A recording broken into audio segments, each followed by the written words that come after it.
Dans le roman Avalanche Hotel, le personnage principal, Joshua, policier suisse qui est aidé par son inconscient qui lui suggère des actions à entreprendre, va résoudre un cas de disparition d'une jeune fille, un cas vieux de presque 40 ans. L'histoire personnelle de Joshua va se mêler à l'enquête. Voilà le résumé détaillé. Un homme d'environ 30 ans se réveille dans une salle de bain. Il a perdu la mémoire et ne se rappelle plus de son nom, ni de sa profession, ni où il est.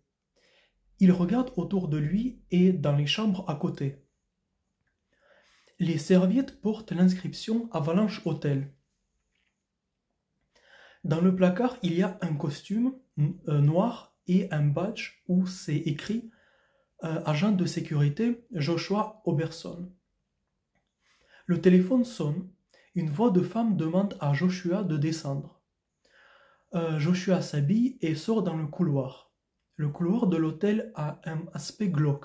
Se promenant dans les couloirs de l'Avalanche Hotel, Joshua voit à un moment une branche de cerisier par terre avec une seule fleur fanée. Avec une seule fleur et celle-ci est fanée.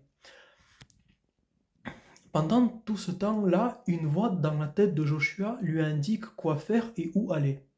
Quand Joshua demande à la voix dans sa tête qui elle est, elle répond « Tu te rappelles pas de moi, pourtant tu m'as même donné un nom, Chaminou ».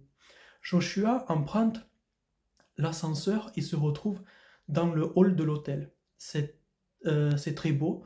Au plafond, il y a des éléments décoratifs dorés. C'est un hall fait dans le style art déco. Il continue de marcher en cherchant le salon bleu de l'hôtel parce que la dame au téléphone tout à l'heure a précisé qu'il faut que Joshua aille la rejoindre dans le salon bleu. Donc Joshua marche dans le hall. Au bout d'un moment, il passe en face d'un bar, du bar de l'hôtel. Et là, il voit le barman, un homme gigantesque qui lui fait signe de la main. Joshua continue de marcher.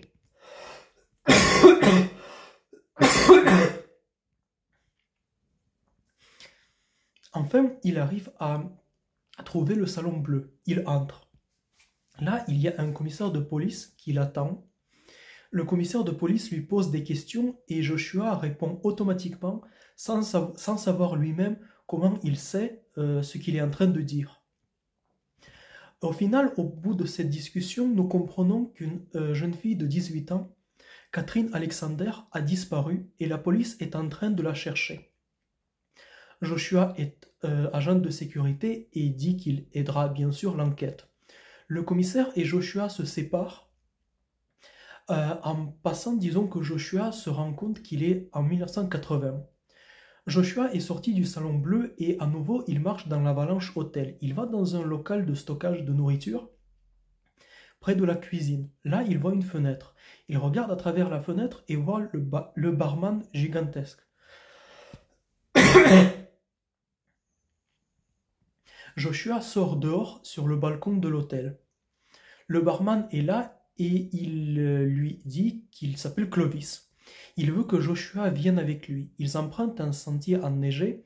Ils grimpent longuement. À un moment donné, quand ils ont grimpé sur la montagne, il y a une maisonnette en bois. Ils entrent dans cette cabine et Clovis dit à Joshua de s'habiller avec des vêtements chauds. Ce que Joshua fait. Joshua et Clovis sortent de la cabane et quelques mètres plus loin, Joshua voit une piste de bobsleigh. Clovis s'assoit dans l'engin et dit à Joshua qu'il faut qu'il parte vers le bas à toute vitesse dans 20 secondes exactement. C'est très important. Ensuite, Clovis remercie Joshua. Il dit merci ce que tu as fait pour nous tous. Clovis se met dans l'engin, démarre et très vite part à grande vitesse vers le bas et disparaît dans la nuit. Joshua prend... donc ça c'était Clovis. Joshua prend place dans un autre engin, compte jusqu'à 20 et démarre. L'engin développe une grande vitesse et ensuite tout devient noir. Quand Joshua se réveille, il est dans un hôpital. Il se rend compte qu'il est en 2018, mais il est jeune comme dans son rêve où il était en 1980.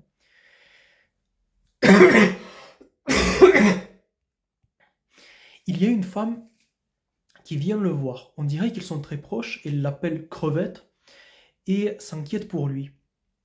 Mais il ne se rappelle pas d'elle. Durant la discussion, il se rend compte qu'il est policier, qui s'appelle, il est vrai, Joshua Oberson. Et la femme qui est venue le visiter à l'hôtel est sa coéquipière. Le médecin arrive et dit que Joshua s'est aventuré il y a quelques jours sur une montagne. Sans doute il cherchait quelque chose. Il a été pris dans une avalanche. Il a été sauvé par un homme qui connaît bien la montagne.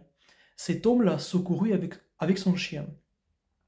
Maintenant, comme explique le médecin, Joshua a perdu une partie de sa mémoire, mais elle va revenir progressivement. Joshua part chez lui avec sa collègue. Il a un appartement avec une magnifique vue sur le lac suisse et les montagnes autour. Il voit que les nuages se concentrent au loin. Il apparaît qu'une tempête va éclater d'ici quelques jours. Joshua décide de rendre visite à l'homme qui l'a sauvé. Il apprend qu'il vit haut dans la montagne. Joshua prend le train, descend à la station la plus proche du domicile de la personne qui l'a sauvé, puis se met à marcher. Il entre dans un village, et tout au fond du village, il y a une maison. Joshua pousse le portail, et il voit un homme et son chien sur le seuil de la porte de la maison, donc la porte qui vient de s'ouvrir. L'homme lui dit « Je t'attendais ». Cet homme invite Joshua à l'intérieur et sert à Joshua et à lui-même un café avec un alcool à base de prunes très fort qui racle la gorge. Il se présente, il s'appelle André Lété. Ils discutent et à un moment donné, André dit à Joshua « Maintenant, tu es un homme de la montagne, un homme du froid. Ce froid, il restera à l'intérieur de toi. » Joshua remercie André et s'en va.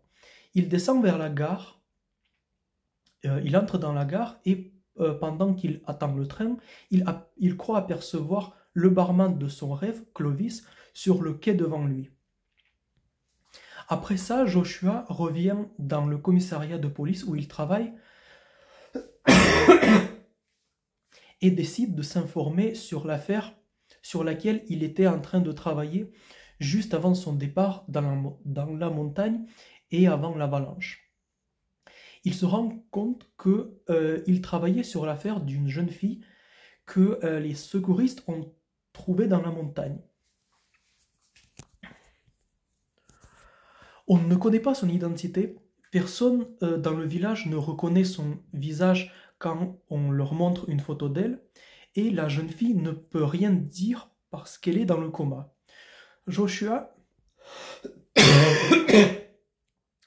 aurait pu être lui aussi dans le coma s'il était resté sous la neige quelques heures ou quelques minutes de plus. Mais heureusement que André Lété a secouru Joshua. La jeune inconnue a été trouvée dans la montagne et dans sa main, elle tenait une photo. C'est la photo de la jeune fille disparue en 1980, Catherine Alexander. En effet, Catherine Alexander a disparu en 1980 alors qu'elle séjournait dans un hôtel situé en altitude dans la montagne. Un peu comme Avalanche Hotel dans le rêve de Joshua. Le téléphone de travail de Joshua sonne et on lui annonce que le commissaire attend Joshua pour le rendez-vous que Joshua lui avait fixé. Joshua descend et commence à parler avec le commissaire. Il s'agit du commissaire qui avait enquêté sur la disparition de Catherine Alexander en 1980.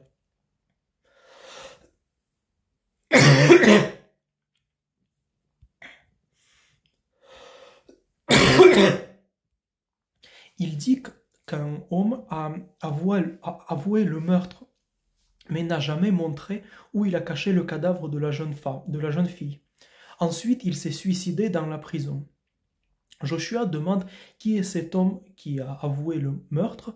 Le commissaire répond que c'est le barman qui s'appelait Clovis. Joshua pense à présent que le rêve qu'il a fait quand il était sous la neige, c'était son inconscient qui aide du coup Joshua dans l'enquête pour résoudre le cas de Catherine Alexander et de la jeune fille inconnue retrouvée dans la montagne. Le commissaire dit que comme on ne sait pas où se trouve le cadavre de Catherine Alexander, ses parents ont juste élevé une dalle en marbre dans la montagne en mémoire de Catherine. Le rendez-vous avec le commissaire se termine et Joshua décide d'aller visiter l'endroit où se trouve la stèle en marbre. Il prend la voiture et parvient jusqu'au lieu où se trouve la stèle. Arrivé là, il voit qu'il y a des traces de pas à côté de la stèle, ce qui signifie que quelqu'un a récemment visité ce lieu. Joshua revient vers sa voiture. Il est sur le point d'ouvrir la portière. En ce moment, il y a quelqu'un qui commence à le frapper. Une fois que Joshua est à terre, l'agresseur crie à Joshua « Arrête d'enquêter sur cette affaire ». À cet instant, Joshua pense c'est certain que à présent, je ne laisserai pas tomber cette affaire.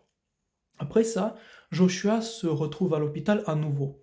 À l'hôpital, en parlant avec le médecin, Joshua apprend une théorie à propos de l'information que lui donnent ses rêves.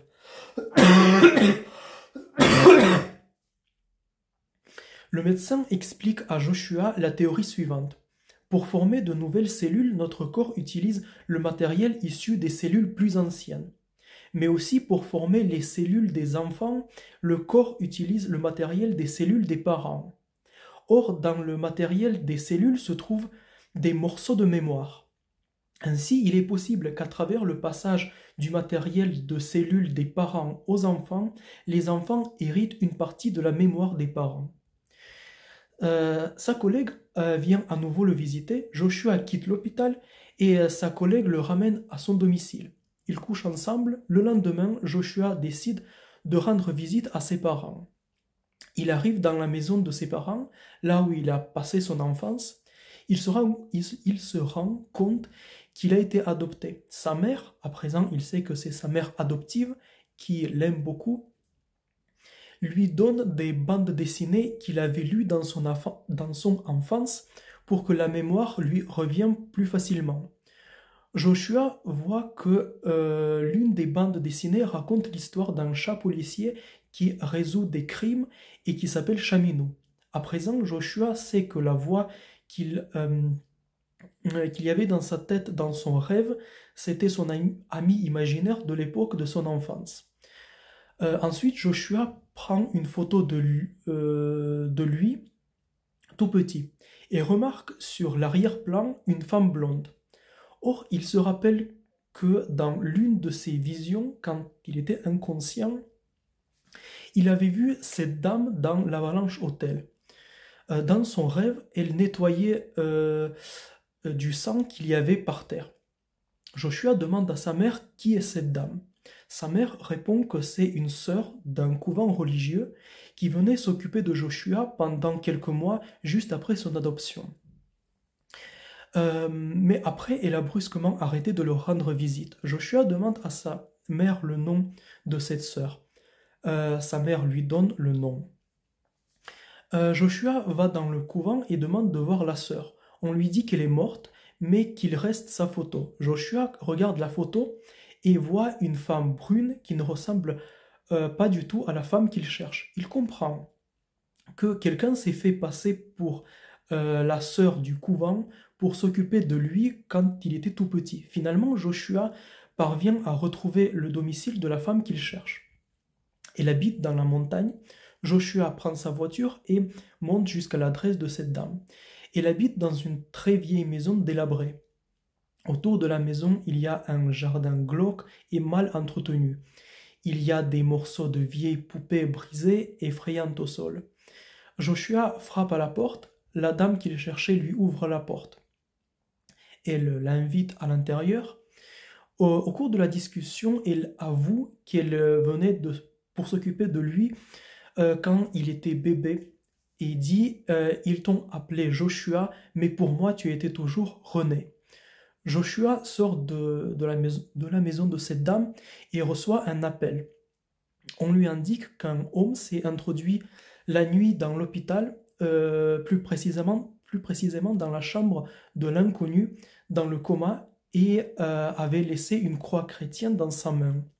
Ensuite, la collègue de Joshua l'appelle et dit que le deuxième nom de famille de la dame que Joshua vient de visiter est Lété. Au final, tout le monde comprend que la personne qui est responsable de la violence sur la jeune inconnue et peut-être de la mort de Catherine Alexander en 1980, c'est André Lété. Mais alors pourquoi André Lété avait sauvé Joshua? En passant, signalons que Clovis était innocent. Joshua reçoit un appel de ses parents. Sa mère demande de passer chez eux parce qu'ils viennent de recevoir un courrier pour lui, Joshua. Joshua arrive dans la maison de ses parents et ouvre le courrier. C'est une lettre de la dame blonde chez qui il était allé il y a quelques jours, parce que quelques jours sont passés depuis. Elle raconte dans la lettre que quand André était jeune, il vivait dans l'hôtel situé en haut de la montagne, où travaillait sa mère, la dame blonde. André jouait avec Catherine Alexander quand ils étaient très jeunes. Catherine venait d'une famille très riche, La mère de André, la dame blonde donc, est très pauvre. À un moment donné, ils ne pouvaient plus être ensemble parce que Catherine Alexandre menait un autre style de vie.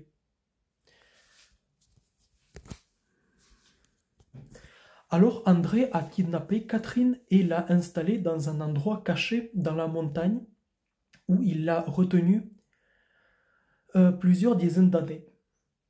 La dame blonde, mère d'André Lété, n'a pas souhaité et n'a pas eu le courage de dire à la police que son fils avait séquestré Catherine Alexander. Toute la police se met à rechercher André Lété, Joshua, sa collègue, tous ses collègues du commissariat. Entre-temps, la police découvre dans la montagne, près de la piste de bobsleigh, qui existe vraiment, une caverne, dans une caverne, un bunker où Catherine Alexander avait été retenue captive pendant plusieurs dizaines d'années.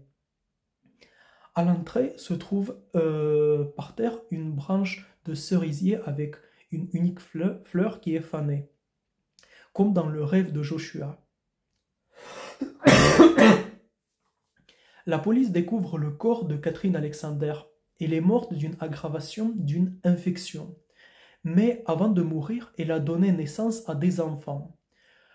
Joshua reçoit un appel de André qui lui indique où il faut venir pour le retrouver. André arrive en ce lieu. En ce moment, la tempête qui s'annonçait depuis le début du récit éclate. Joshua trouve André, pointe son pistolet vers lui et jette des menottes par terre en ordonnant à André de les mettre sur ses poignets. André dit que c'est lui qui a visité la jeune fille dans le coma et laissé une croix chrétienne dans sa main. Il dit que c'est parce que les enfants doivent conserver quelque chose de leurs parents. André a séquestré dans la montagne Catherine Alexander. Il l'a retenue pendant plusieurs dizaines d'années. Ensemble, Catherine Alexander et André Lété ont eu 2 enfants, une fille et un garçon. La fille, c'est la jeune fille qui est actuellement dans le coma. Elle a récemment échappé du bunker dans la montagne où André la retenait avec sa mère, Catherine Alexander. Elle parcourait la montagne en plein hiver et elle est tombée dans le coma à un moment donné. Ensuite, elle a été retrouvée par les secouristes qui l'ont ramenée à l'hôpital. Quant au garçon, c'est Joshua. Sa grand-mère, la dame blonde, mère d'André, s'occupait de lui. L'a récupéré après sa naissance, sorti du bunker où Catherine et sa fille étaient séquestrées, et l'a placé dans la famille d'accueil où Joshua a vécu pendant 30 ans. Ensuite, André se jette du haut de la montagne et meurt sous les yeux de son fils Joshua. À la fin, nous apprenons que la sœur de Joshua est sortie du coma et suit une réadaptation et va de mieux en mieux.